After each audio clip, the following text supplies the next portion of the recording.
Special majority के बारे में डिस्कस करेंगे। जो अदर 3 मेजोरिटीज़ हैं वो हम पार्ट 1 में डिस्कस कर चुके हैं।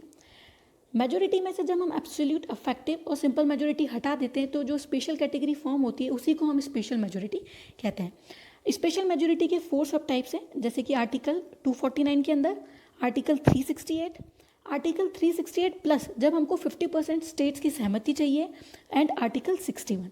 हम इनको 1 बाय 1 डिटेल में देखते हैं। जैसे जब हम अकॉर्डिंग टू आर्टिकल 249 के अंदर बात करते हैं तो it refers to a majority of 2/3 members present in voting. ठीक है, प्रेजेंट इन वोटिंग ये की वर्ड है जो हमको ध्यान रखना है।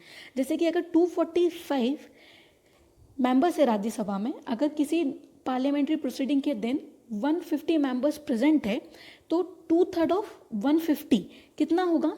इट इज़ 100, बट हमको बहुमत चाहिए तो +1, तो हमको कितनी मेजोरिटी चाहिए? 101। अब ये कहाँ पे यूज़ होगी? जब भी राज्यसभा पार्लियामेंट को परमिशन देगी कि हाँ वो स्टेट लिस्ट के अंदर जो सब्जेक्ट है उस पर लॉ बना सकती है, तो वहाँ पे ये स्पेशल मेजोरिटी यूज़ होगी। जैसे कि हमको पता है कि शेड्यूल 7 के अंदर 3 लिस्ट है, union list, state list and concurrent list. Okay, ठीक है, नेक्स्ट देखते हैं special majority according to article 368। ठीक है, इसके अंदर क्या है कि जितने मेंबर्स प्रेजेंट हैं और वो वोट कर रहे हैं उनकी हमको 2/3 मेंबर्स का सपोर्ट चाहिए, प्लस आपकी जितनी टोटल स्ट्रेंथ है लोकसभा या राज्यसभा की उसके 50% मेंबर्स का भी सपोर्ट चाहिए। तो राज्यसभा में कितना चाहिए? 123, जो मैंने आप लोगों को एब्सोल्यूट मेजोरिटी के अंदर बताया था। ठीक है, आप लोगों को पिछले पार्ट में मैंने एब्सोल्यूट मेजोरिटी के अंदर बताया था कि 50% of the total strength of the house, actually more than 50%। ठीक है, तो जैसे अगर हमने यहाँ पे राज्यसभा का केस कंसिडर करा है तो जब भी ये वाली मेजोरिटी वहाँ पे यूज़ होगी जहाँ पे हमको कॉन्स्टिट्यूशनल अमेंडमेंट बिल्स की जब हम बात करेंगे तो वहाँ पे हम उसको यूज़ करेंगे, और वहाँ पे हमको 2/3 मेंबर्स जो प्रेजेंट हैं, जैसे कि लेट सपोज अगर 245 में से 150 मेंबर्स प्रेजेंट है तो उसमें से 2/3 लोगों का सपोर्ट चाहिए, जैसे कि 101 प्लस 123 है ना, 50% of the total strength of the house. ठीक है, दिस वेयर सम इंस्टेंसेस जहाँ पे ये जो मेजोरिटी यूज़ होती है। ठीक है, एक और इम्पॉर्टेंट पॉइंट है जो आप लोग ध्यान रखना कि कॉन्स्टिट्यूशन अमेंडमेंट बिल्स में तो ये मेजोरिटी यूज़ होगी, लेकिन वो बिल्स वो होने चाहिए जो हमारे फेडरल नेचर को अफेक्ट नहीं कर रहे हो। ठीक है, ये एक इम्पॉर्टेंट पॉइंट है। ठीक है, इसके अलावा जब हम सुप्रीम कोर्ट, हाई कोर्ट के जजेस के रिमूवल की बात करते हैं, इलेक्शन कमीशन है ना, CAG की रिमूवल की बात करते हैं, या हम नेशनल इमरजेंसी की बात करते हैं अंडर आर्टिकल 352, वहाँ पे भी हम यही मेजोरिटी यूज़ करेंगे। या हमको लेजिस्लेटिव काउंसिल क्रिएट करना हो या अबॉलिश करना हो तो वहाँ पे भी हम इस मेजोरिटी को यूज़ करेंगे।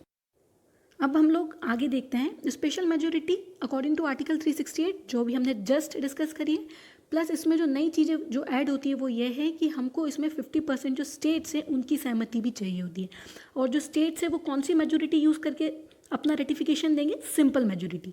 ये वही 6 पॉइंट है जो मैंने आपको सिंपल मेजोरिटी में बोला था कि आपको आगे चलकर क्लियर हो जाएगा। ओके, जो हमने पार्ट 1 में डिस्कस करा है। एंड अब इसमें हमको स्टेट्स के रेटिफिकेशन की क्यों ज़रूरत पड़ी? क्योंकि यहाँ पे हम उन बिल्स, उन अमेंडमेंट की बात कर रहे हैं जो हमारे फेडरल स्ट्रक्चर को अफेक्ट कर रहे हैं। ठीक है, that is the reason Y states की जो है हमको इसमें सहमति चाहिए। ठीक है, कुछ इंस्टेंसेस देखते हैं, जैसे कि जब हम नेशनल जुडिशियल अपॉइंटमेंट कमीशन की बात करते हैं तो नेशनल जुडिशियल अपॉइंटमेंट कमीशन जब बिल इंट्रोड्यूस हुआ था तो हमको 15 स्टेट्स की सहमति लेनी पड़ी थी आउट ऑफ 29 स्टेट्स।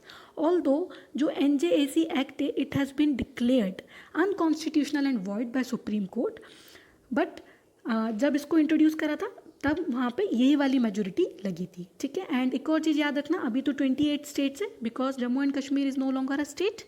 ठीक है, इसके अलावा जब हम प्रेसिडेंट के इलेक्शन की बात करते हैं, या हम सुप्रीम कोर्ट और हाई कोर्ट के से रिलेटेड मैटर्स की बात करते हैं, या फिर जब यूनियन और स्टेट के बीच में लेजिस्लेटिव पावर के डिस्ट्रीब्यूशन की बात करते हैं तो वहाँ पे हम ये मेजोरिटी यूज़ करेंगे। And there are number of cases also. Okay, the last but not least is special majority according to article 61। इसके अंदर क्या होता है? This majority refers to when जब हम 2/3 जो मेंबर्स हैं उनका सपोर्ट चाहिए of the total strength of the house. जैसे कि लोकसभा में अभी स्ट्रेंथ कितनी है? 543। ठीक है, तो तो 2/3 ऑफ 543 हम कितने मेंबर्स का सपोर्ट चाहिए 362 इन लोकसभा एंड इन राज्यसभा हमको कितने मेंबर्स का सपोर्ट चाहिए 164. This majority requires support of many members. Why? Because it is not a small thing. ठीक है, हम प्रेसिडेंट के इम्पीचमेंट की बात कर रहे हैं, है ना. And president is considered to be the first citizen of the nation and also he is the head of the executive. So that is the reason why कि हमको लोकसभा में 362 मेंबर्स का सपोर्ट चाहिए एंड राज्यसभा में 164 मेंबर्स का support चाहिए. Okay, still if you face any doubt you can ask me in the comment box. We'll meet you in the next video. Till then, good luck, take care, and don't forget to subscribe my YouTube channel to get the latest updates. Thank you all of you.